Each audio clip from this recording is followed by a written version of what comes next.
আসসালামু আলাইকুম ওরহমতুল্লাহি ওবারাকাতুহু। রিজিক ও ঋণ থেকে মুক্তি পাওয়ার শ্রেষ্ঠ দোয়া।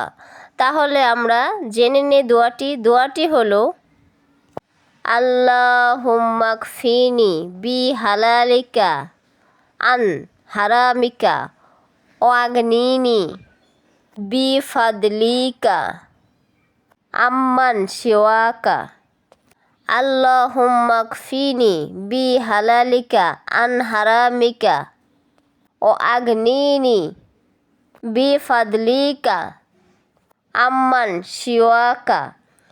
এই দোয়াটি আত্তাহিয়াতু বা দুরূদ শরীফের পরে পড়বেন। নামাজ পড়ার পর মুনাজাতে পড়বেন, যখন তখন পড়বেন। সে মাঝখানে সেজদাতে উঠে তখন মনে মনেও পড়বেন। ইনশাল্লাহ আল্লাহর রহমতে আপনার রিজিক বৃদ্ধি বেড়ে যাবে এবং ঋণ থেকে মুক্তি পাবেন। যে কোনো উপায়ে আল্লাহ রাব্বুল আলামিন আপনার ঋণ মুক্ত করে দেবেন ইনশাল্লাহ। ইসলামকে ভালোবেসে ভিডিওটা প্রচুর পরিমাণে শেয়ার করে দিন, এতে অনেক মানুষ জানতে পারবে, শিখতে পারবে এবং আমলটি করতে পারবে। তো সবাই ভালো থাকুন, সুস্থ থাকুন। আল্লাহ হাফেজ।